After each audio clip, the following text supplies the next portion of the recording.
안녕하십니까. 저는 서울아산병원 혈액내과에서 근무하는 이재현이라고 합니다. 이 시간에는 급성 골수성 백혈병의 최신 치료에 대해서 알아보도록 하겠습니다. 먼저 급성골성 백혈병의 개요에 대해서 앞부분에서 말씀을 드리고 뒷부분에서는 최근에 승인받은 치료나 치료제나 치료법을 위주로 해서 말씀을 드리도록 하겠습니다. 백혈병은 골수 내에서 발생하는 대표적인 혈액암을 말하는데요. 형태에 따라서 크게 급성백혈병과 만성백혈병으로 나눠지게 되는데, 이름이 붙여졌듯이 급성백혈병은 되게 빠른 진행을 하기 때문에 즉각적인 치료가 필요한 경우가 많고, 만성백혈병은 서서히 진행을 하고 경우에 따라서는 치료 전에 일정 부분 관찰만 하기도 합니다. 이런 급성백혈병과 만성백혈병은 각각 림프구성, 골수성으로 나눠지게 돼서 급성 림프모구성 백혈병, 급성골성 백혈병, 만성 림프구 백혈병, 만성골성 백혈병으로 분류할 수 있습니다. 급성골성 백혈병은 급성 림프모구성 백혈병과는 달리 연령이 증가할수록 발생 빈도가 증가하게 되는데요. 특히 60세가 넘어가면서부터는 그 발생 빈도가 급격하게 증가하게 됩니다. 대부분의 급성골성 백혈병의 원인은 모르는 경우가 많습니다. 최근에 관심을 많이 갖는 것 중에 하나는 선천성 유전 질환의 일종으로서 생식세포 계열 변이를 보이는 일부 유전자 변이들이 이러한 백혈병의 발병에 관여를 한다는 것이 점차 알려지고 있어서 관심을 가지고 있고요. 또 다른 하나는 이제 항암제와 관련된 급성골성 백혈병입니다. 즉 림프종이나 유방암 또는 그 외에 여러 가지 이제 암 환자들이 생존율이 높아지고 완치율이 높아지게 되는데요. 이런 암의 치료 과정에서 사용되는 항암제와 연관된 백혈병이 작은 빈도지만 생길 수 있고, 이 경우에는 일반적으로 예후가 불량하게 됩니다. 최근에 이런 유전자 기법의 발전으로 인해서 급성골성 백혈병과 관련된 이런 백혈병 세포에서 관찰되는 유전자들이 많이 관찰되고, 이것은 다른 암종과 마찬가지 상황이 되겠습니다.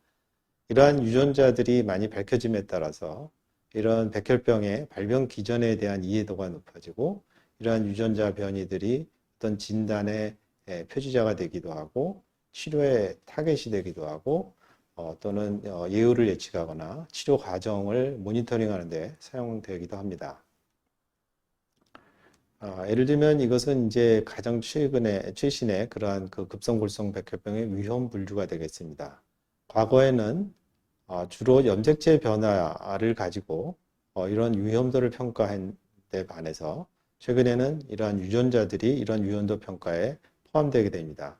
크게 양호 예후군, 중간 예후군, 불량 예후군으로 이렇게 나눠지는 데 있어서 예를 들면 FLT3라는 유전자 변이라든가 MPN1이라는 유전자 변이, 또는 TP53이라는 유전자 변이, 이런 것들이 중요한 역할을 하게 됩니다.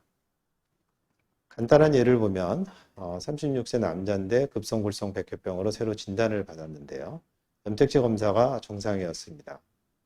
약 한 반수의 환자에서 염색체 검사가 정상으로 나오는데요. 염색체 검사가 정상인 경우에는 과거에는 중간 예후군으로 속하게 됩니다.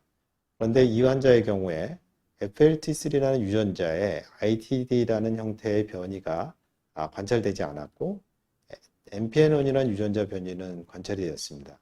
이러한 조합의 경우에 있어서는 그 양호 예후군으로 속하게 됩니다.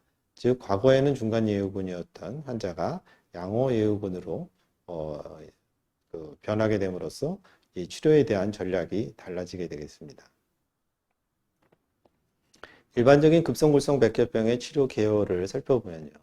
일단 급성골성 백혈병으로 진단되게 되면 관해 유도 화학요법이라는 것을 받게 되는데요. 이것의 치료 목표는 완전관해라는 것을 취득하는 데 있습니다. 이 완전관해는 뒤에 좀 더 자세히 말씀드리겠지만은 일반적인 검사 방법으로 봤을 때는 거의 정상에 가까운 상태를 완전관해라고 얘기를 하는데요. 이런 관해 유도 화법의 전략에 있어서는 급성골성 백혈병의 하나의 특이한 형태인 급성 전골수성 백혈병, 우리가 M3라고 말하는 이런 것을 이러한 그 형태와 그 이외의 형태에 있어서 치료 전략이 조금 달라지게 됩니다. 일단 완전관해에 도달하게 되면 이를 완치로 이끌기 위해서 관해의 치료가 필수적입니다. 관해의 치료에는 비슷한 강도, 즉 좀 높은 강도의 항암제 치료를 2번 내지 4번 정도 시행하는 공고화학요법이 있겠고요. 작은 용량, 적은 용량으로 1, 2년에 걸쳐서 시행하는 유지요법이 되겠는데, 이 유지요법은 급성 전골성 백혈병, 즉 M3 형태에서는 그 유용성이 잘 알려져 왔는데요. 최근에 이런 경구 비다자가 노인성 백혈병에서 유지요법을 시행함으로써 예후를 향상시킬 수 있다는 임상 결과가 나오기도 했습니다.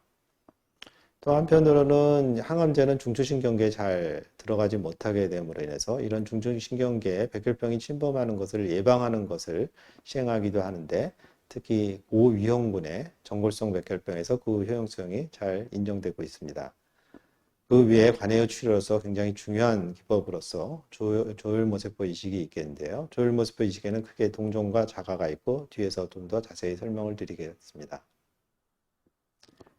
그러나 이제 아까 말씀드린 바와 같이 급성골성 백혈병의 발생률이 실제로는 60세 이상의 노인에서 많이 발생하게 되고, 이러한 그 노인들이나 또는 기저 다른 질환을 가진 환자들에서는 앞서 말씀드린 고강도의 관해유도요법을 받기가 어려운 상황입니다. 이런 환자들에서는 저강도 치료를 하게 되는데요. 과거에는 주로는 저강도의 용량의 그 시타라빈 요법을 주로 사용하였는데, 최근에 여러 가지 표적 치료제가 개발되면서 이러한 표적 치료제가 이러한 그 용도로 사용되고 있습니다. 관해유도요법을 시행했는데 관정관해가 왔다가 재발하였거나 또는 그 관해유도요법에 반응하지 않는 이런 재발 불응성 백혈병의 예후는 일반적으로 좋지 않습니다. 그래서 이런 경우는 적절한 임상시험이 있다면 임상시험에 포함돼서 치료를 받는 것이 하나의 방법이 되겠고, 또 다른 방법으로는 가능하면 표적치료제나 구제화학요법으로 질환을 좀 더 컨트롤한 후에 동종조혈모세포 이식을 시행하는 것이 가장 좋은 결과를 기대할 수 있습니다. 또 한편으로는 첫 번째 치료를 받고 관해 유지 기간이 1년이 넘는 경우, 이런 경우에는 처음 치료를 반복했을 때 그 효과가 좋은 효과를 기대할 수도 있습니다. 다른 한편으로는 이러한 백혈병 치료를 더 이상 시행하지 않고 최적의 지지요법만 시행하는 경우도 있습니다. 골수성 백혈병의 치료에 있어서 이런 항암제 치료 이외에도 이런 지지요법의 중요성은 대단히 강조되어야 됩니다. 이러한 지지요법이 그 발전하는 것이 급성골수성 백혈병의 치료 예후를 향상시키는데 크게 기여하였다고 생각되어지고 있습니다. 특히 적절한 수혈을 시행하는 것도 중요하고, 감염을 예방하고 이런 감염을 적절히 치료하는 건 대단히 중요합니다. 실제로 급성골수성 백혈병 환자의 대다수가 결국 치료가 잘 안 되고 사망하시게 됐을 때 이러한 사망 원인의 가장 중요한 부분을 차지한 것이 결국 감염이 되겠습니다. 또한 GCSF와 같은 이러한 조혈 성장인자를 적절하게 사용하는 것, 또 용해 증후군을 발생하지 않도록 하고 이를 잘 치료하는 것도 중요한 지지요법에 속한다고 할 수 있습니다. 이런 관해 유도요법에 대해서 좀 더 자세히 살펴보겠습니다. 이런 관해 유도요법은 전골성 백혈병을 제외한 일반적인 급성골성 백혈병에서 가장 표준화된 고강도의 관해 유도요법은 소위 말하는 7+3 요법입니다. 7+3 요법입니다. 이는 시타라빈을 7일 투여하고 다노르비신이나 이다르비신을 3일 투여하는 것으로서 이런 표준요법으로 잘 자리매김하고 있습니다. 최근의 데이터에서는 관해 유도요법상에서도 고용량 시타라빈을 사용하고 다우노로비신이나 이다르비신과 같이 병용 치료하는 방법이 좋은 효과를 보인다는 그러한 그 보들이 있습니다. 기타로는 이러한 요법들을 좀 변형한 형태의 여러 가지 관해 유도요법들이 있습니다. 전골수성 백혈병에 있어서는 치료 전략이 좀 다르게 되는데요. 사용하는 약제가 과거에는 주로 베사노이드라고 하는 비타민 A 유도체를 고용량으로 투여하는 것과 이다르비신이라는 항암제를 투여하는 요법이 가장 널리 사용되었습니다. 그러나 삼산화비소 제제가 이러한 전골성 백혈병의 효과가 있고 이게 재발성 백혈병에서 이 초치료로 사용될 수 있다는 것이 연구가 이루어지면서 최근에는 저위험군에 있어서는 이다루신과 같은 세포 독성 항암제를 사용하지 않고 베사노이드와 삼산화비소 제제만으로 치료하는 그러한 치료법이 그 좋은 치료법으로 자리매김하고 있습니다. 또한 뒤에 좀 말씀드릴 마일로탁이라고 하는 피족 치료제가 전골성 백혈병에 매우 유효한 것으로 알려져 있습니다.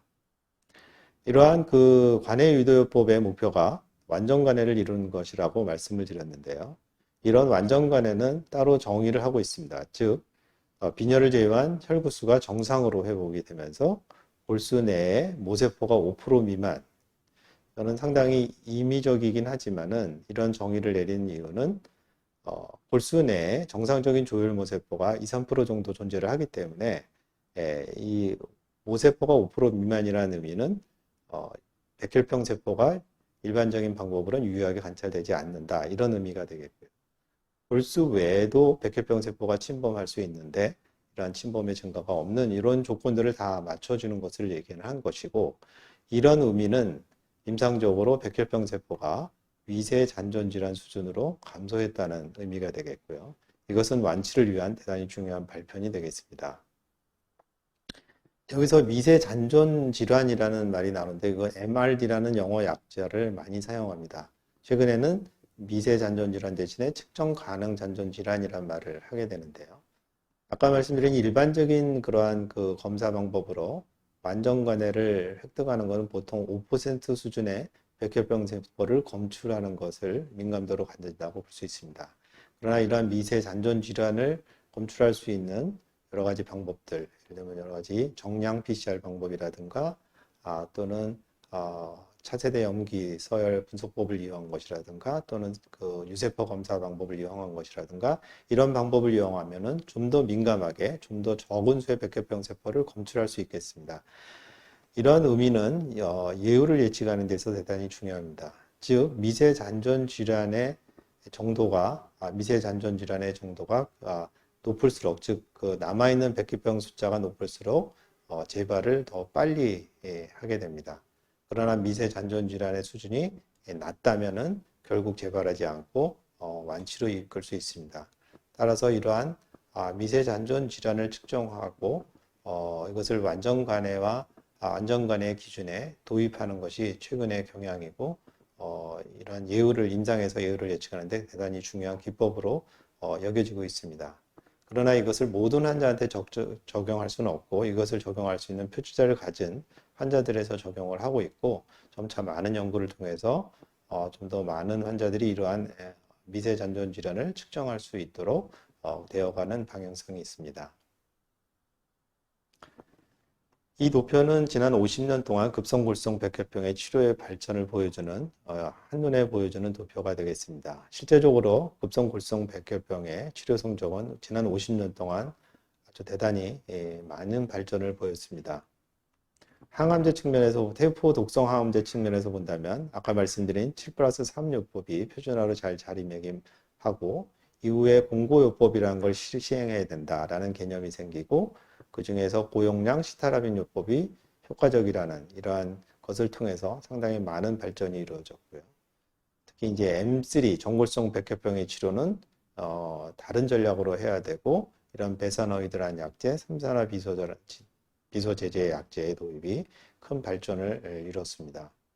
이런 급성골성 백혈병의 치료 성적 향상에 있어서 역시 가장 중요한 부분을 차지한 것은 동종조혈모세포 이식이라고 볼 수 있습니다.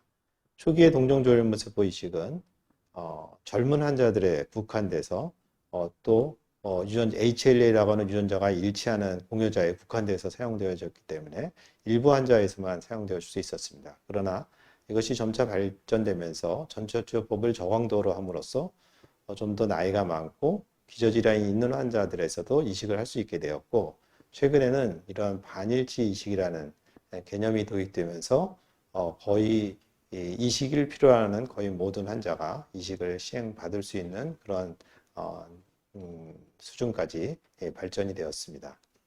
또한 이러한 세포 유전학, 또 분자 유전학의 발전이 이런 백혈병, 급성골성 백혈병의 위험도를 좀 더 정확하게 분류를 하고 그 위험도에 따라서 치료 전략을 세움으로써 좀 더 나은 좋은 치료 결과를 보일 수 있는데 기여를 했고요. 이러한 미세 잔존 질환에 대한 개념이 상당히 중요한 부분으로 자리매김하고 있습니다.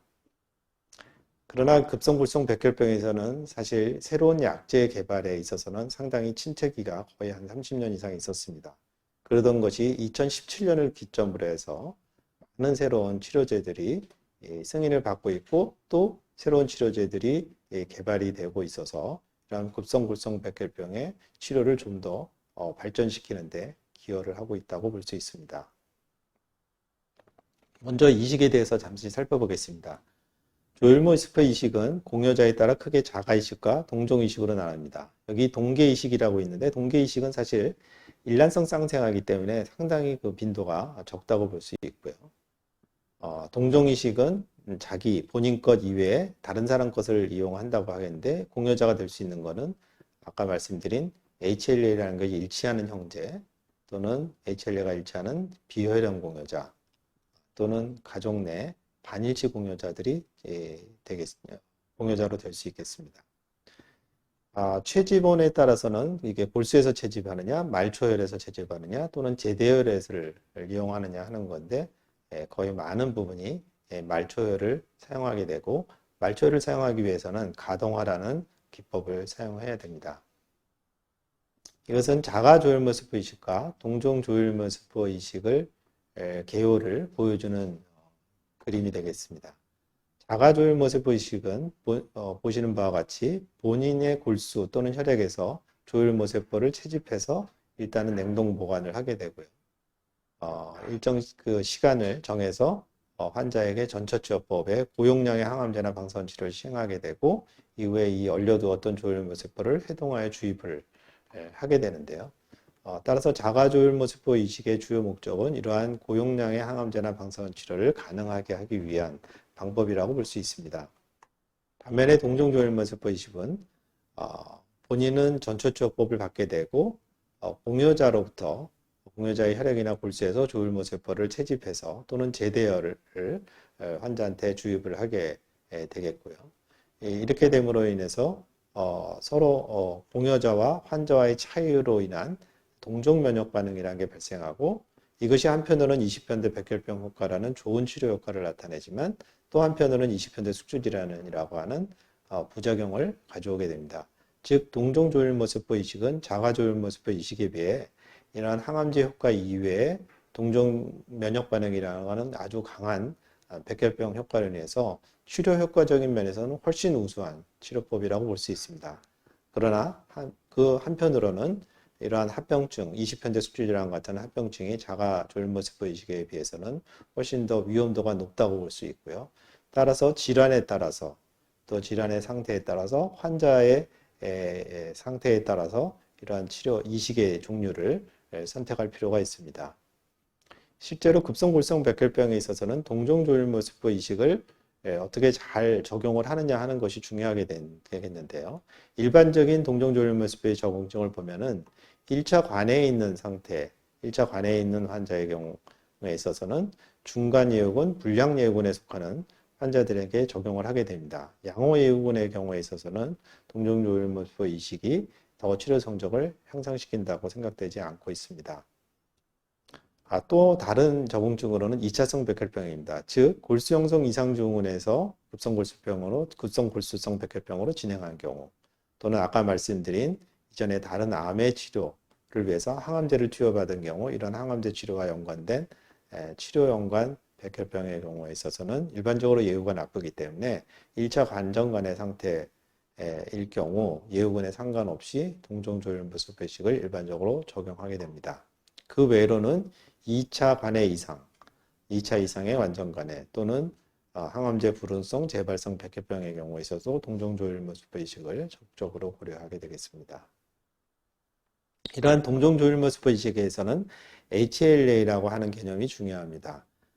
이 HLA 항원은 6번 염색체에 HLA라는 유전자들이 모여 있습니다. 이러한 그 HLA 유전자들이 모여 있기 때문에 유전될 때 대개 이런 HLA 유전자들은 같이 움직이게 됩니다. 따라서 같은 어머니와 아버지에서 태어난 자녀의 경우에 있어서는 크게 네 조합의 HLA 유전형이 생기게 됩니다. 즉 다시 말해서 같은 부모에서 태어난 형제의 경우 HLA 유전자가 완전 일치할 수도 있고 반만 일치할 수도 있고 전혀 일치하지 않을 수 있는 그러한 조합이 나옵니다. 이러한 HLN 항원의 일치는 상당히 중요하다고 여겨지고 있고요.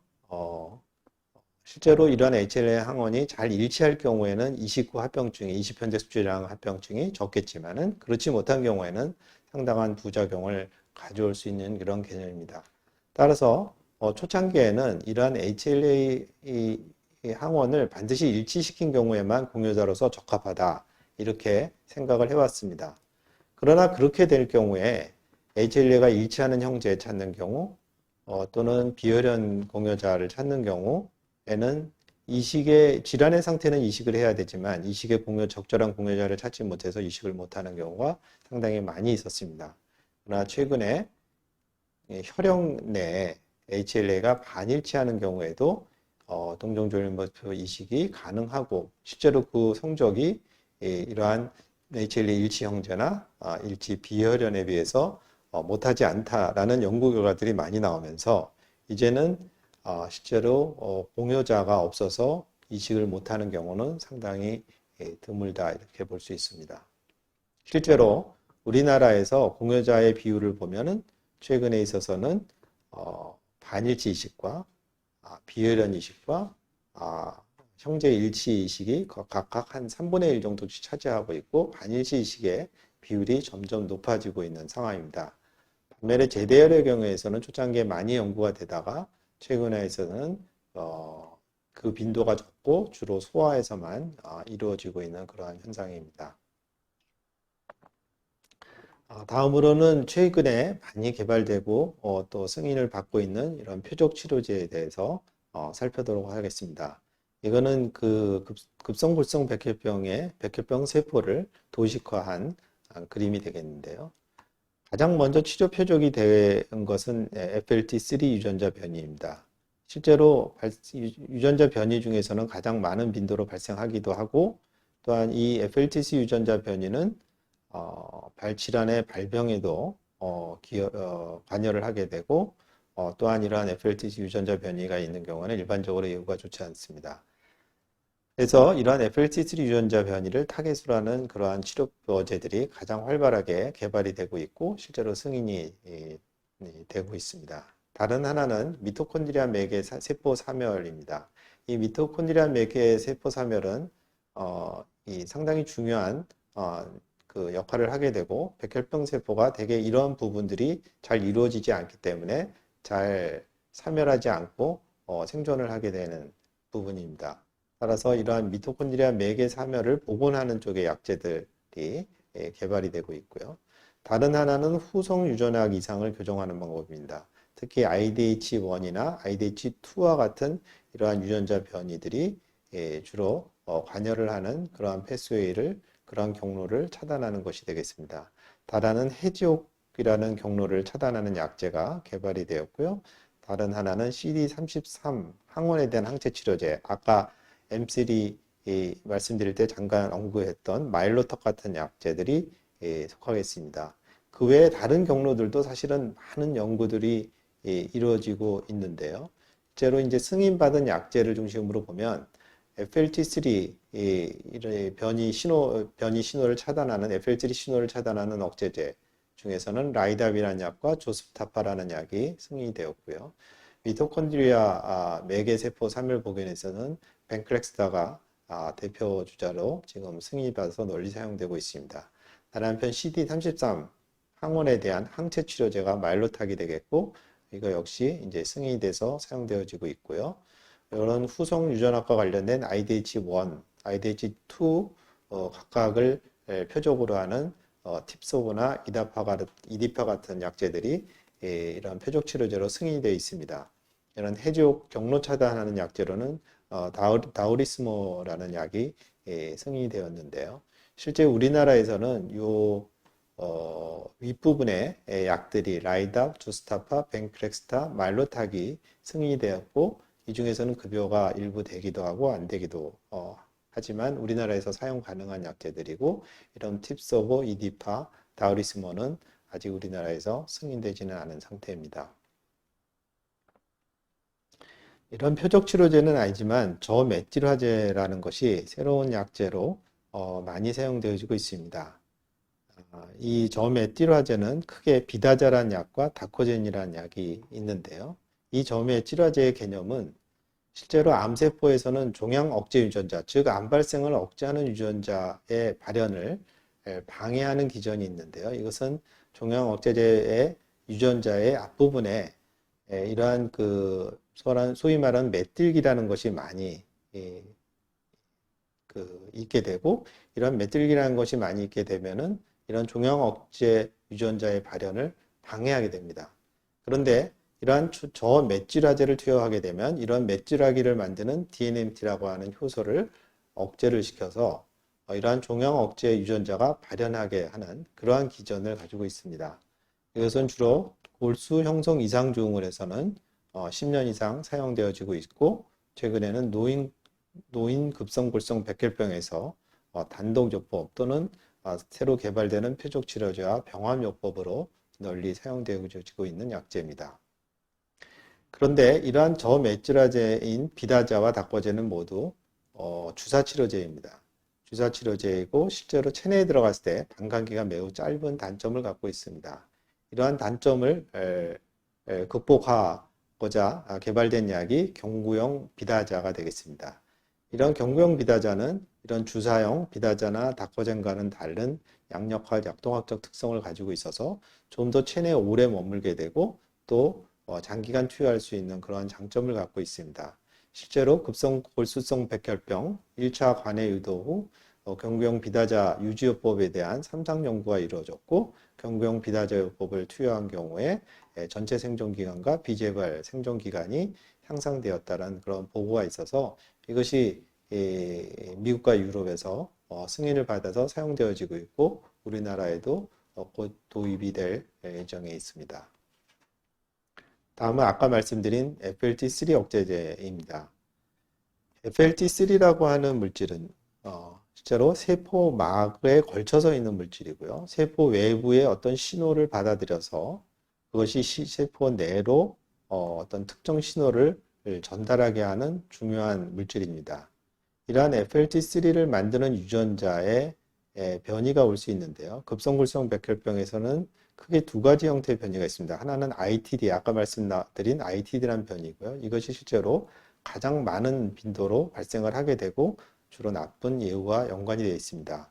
또 다른 변이 형태는 TKD 변이 또는 가장 많이 발생하는 D835 변이라고도 하는데요. 이런 TKD 변이가 5 내지 10% 정도 존재하고 이것의 예후적 의미에 대해서는 논란의 여지가 있지만은 이것이 발현하는 것이 이형 억제제에서는 내성을 가졌다는 그런 문제를 가지고 있습니다. 즉 FLT3 억제제는 그 개발의 순서에 따라 크게 1세대와 2세대로 나눠지게 되는데요.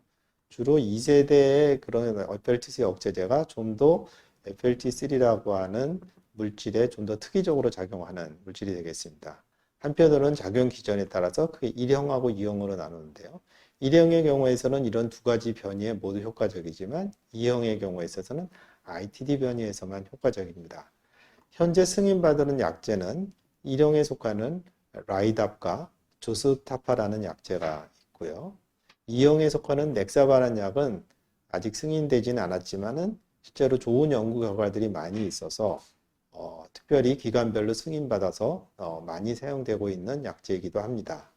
또 한편으로는 반플리타라는 약이 있는데요. 이건 조스타파와 비슷한 시기에 개발돼서 임상시험도 되었는데 아쉽게도 지금 일본에서만 지금 승인이 되어지고 있고 아직도 여러 가지 연구를 통해서 전 세계적으로 승인받으려는 노력을 하고 있습니다. 이런 FLT3 억제제 두 가지 중요한 승인된 라이답과 조스타파를 보면요.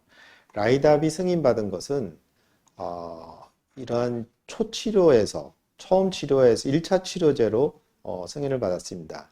즉, 이 임상시험 설계를 보면 아까 말씀드린 제일 표준적인 요법인 7 플러스 3요법, 즉 시타라빈과 다우노로비신을 병합한 요법에 이 라이답을 같이 병용을 했을 때 생존율을 향상시킬 수 있었다는 이러한 연구 결과에 따라서 사용되어지고 있고 우리나라에서도 승인되어 있습니다. 또한 조스타파란 약은 1차 치료제가 아니라 불응성 재발성 백혈병의 치료로 사용됐을 경우에 3상 임상시험에서 그 효능이 입증이 되어서 현재 재발성 불응성 FLT3 변이 급성골성 백혈병에서 승인이 되어 있습니다.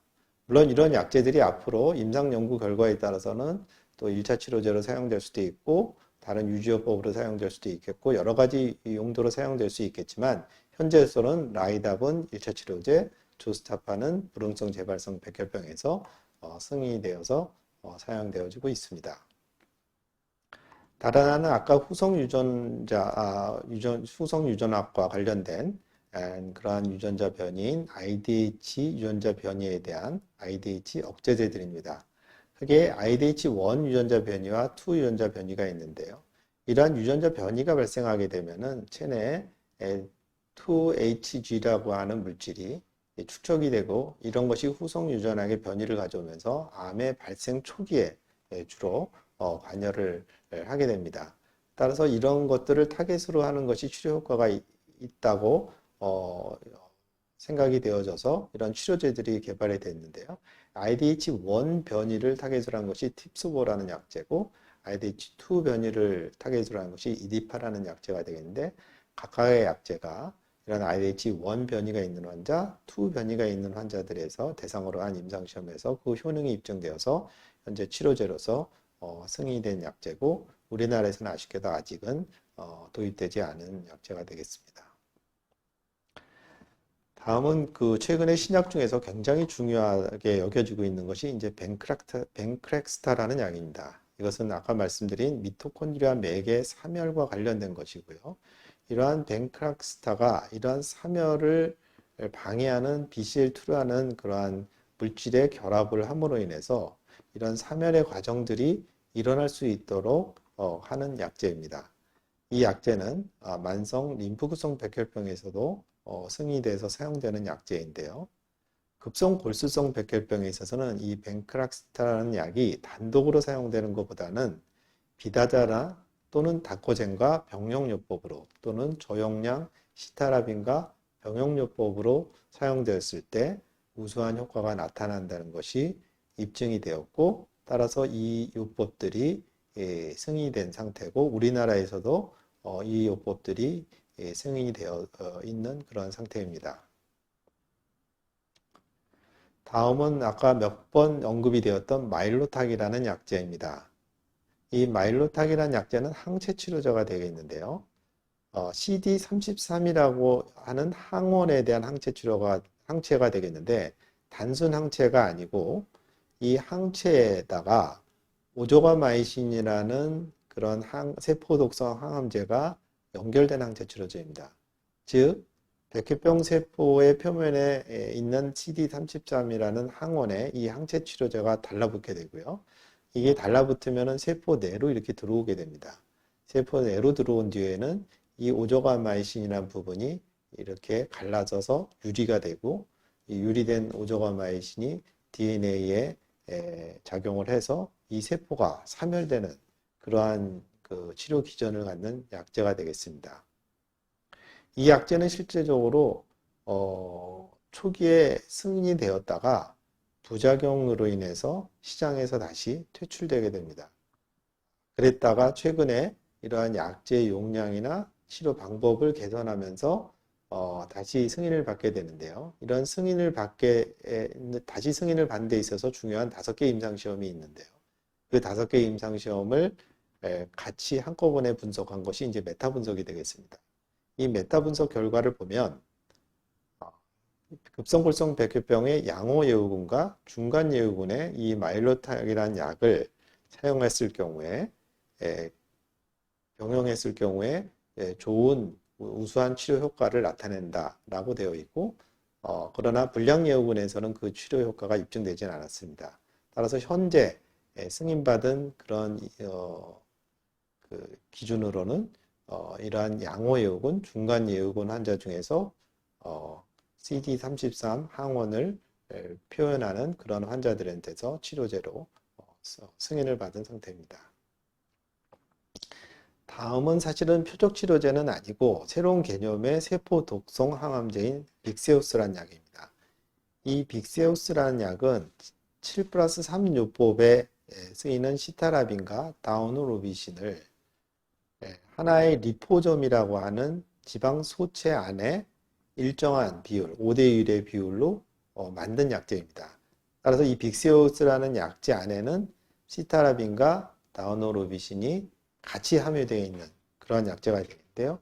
이렇게 이 같이 함유가 되어 있을 때의 장점은 이 5대1의 비율이라는 것이 가장 상승 효과를 보이는 적정한 비율인데 이 비율이 계속 세포 안으로 들어갈 때까지 유지가 되고 또한 세포 안으로 들어갔을 때 밖으로 펌핑 아웃되는 밖으로 이렇게 배출되는 그런 현상이 줄어듦으로 인해서 세포 내에 약제가 잘 농도가 유지됨으로 인해서 좀 더 좋은 효과를 보인다라는 그런 이론적 배경을 갖고 있고요. 실제적으로 아까 예후가 좋지 않다고 일반적으로 좋지 않다고 생각되는 골수 형성 이상 증후군에서 진행한 급성골성 백혈병 또는 항암제 치료 연관 급성골성 백혈병의 경우에 있어서 이 치료 효능이 입증되었습니다.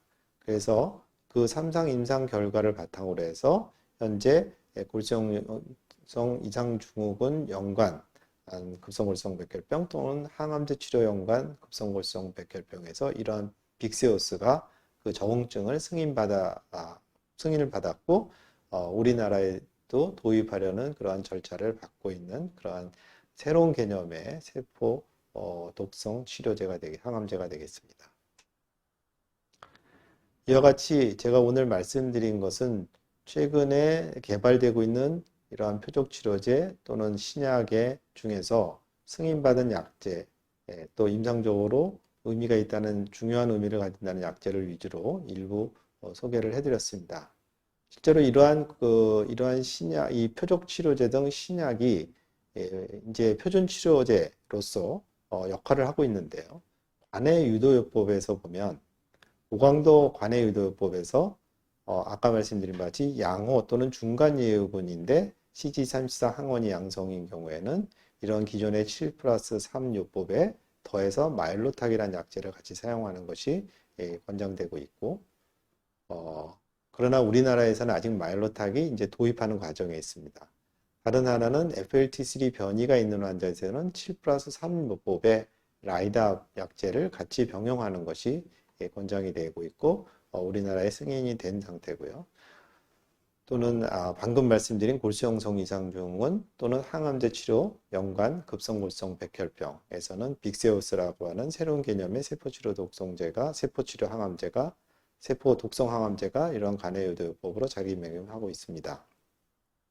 또한 그 저강도 이런 고강도 관해유도법이 어려운 저강도 관해유도법에 대해서 1차 치료제로서는 실제적으로 이러한 유전자 변이에 따라서 치료제가 서로 다른 치료제가 요법이 개발이 되곤 있지만 지금 현재 상황에서는 이 벤크렉스타라는 약과 비다자 또는 다코젠을 병합하는 요법이 가장 우선적으로 권고되고 있습니다. 그 외에 다른 요법으로는 FLT3 변이가 있는 경우는 넥사바란 약과 비다자 또는 다코젠이라는 약제가 권유되고 있고 IDH 변이가 있는 경우는 아까 IDH 변이를 타겟으로 하는 팁소보 이디파라는 약제를 사용할 수 있겠고 그 이외의 경우에 있어서는 상황에 따라서 비다자나 다코젠 또는 다우리스모 같은 해지옥 경로 차단제 같은 것도 사용될 수 있겠습니다. 여기서 제가 이런 그 주황색, 그 분홍색으로 표시한 것들은 현재 우리나라에서 승인된 요법이 되겠습니다. 또 한편으로는 병이 재발했거나 또는 그 관해유도요법에 반응하지 않은 불응성인 경우에 치료가 되겠는데요. 이 경우는 역시 예후가 좀 불량합니다. 따라서 가능하면 좋은 임상시험, 적절한 임상시험이 있다면 임상시험에 참여하는 것도 좋은 방법이 되겠고요.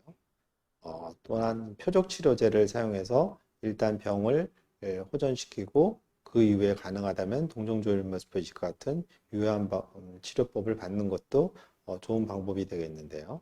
이런 표적치료제로서는 FLT3 변이가 있는 경우는 아까 설명드린 조스타파 같은 약제를 사용할 수 있겠고요. 또는 넥사바와 비다자 또는 다코젠을 병원형한 치료법을 사용할 수 있는데 아까 말씀드린 바와 같이 넥사바는 2형이기 때문에 ITD 변이만 해당이 되겠고 조스타파는 양쪽 변이 모두에서 사용할 수 있겠습니다. 우리나라에는 아직 도입되어 있지 않지만은 IDH 변이가 있는 환자에서는 팁소보 이디파라는 약제가 승인이 돼서 사용될 수 있고요.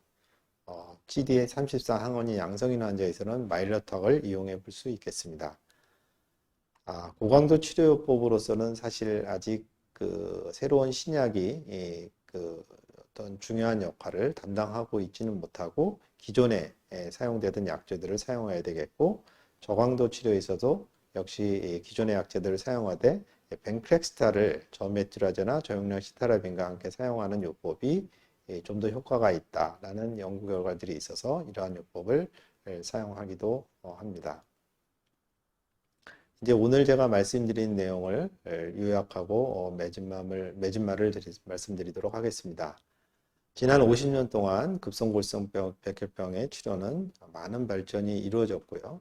그 발전에 있어서 중요한 것들을 찝어보자면 발병기전이나 예후인자, 치료 표적에 대한 이해가 많이 증가하였고 또한 이러한 그 세포 독성 항암제에 있어서 7+3법이 표준화되고 또 이후 공고요법이 개념이 정립이 되었다는 것, 그리고 빅세우스 같은 새로운 그런 치료제가 개발이 되고 있다는 것이 있겠고, 이런 실제로 급성골성 백혈병의 치료의 성적을 가장 현격하게 발전시켰다고 볼 수 있는 것이 동정조련모습 의식인데 이것이 그 반일치 이식과 같은 그러한 기법들이 발전함으로 인해서 실제로 좀 더 많은 환자들한테 널리 사용될 수 있는 방법으로 발전했다는 것이 있고요. 최근에 2017년 이후로 많은 표적 치료들이 개발되고 승인이 된 것이 또 앞으로 좀 더 많은 발전을 가져올 것으로 기대를 하고 있고 또 빼놓을 수 없는 것은 항생제나 수혈 등의 지지요법의 발전 등이 있을 수 있겠습니다.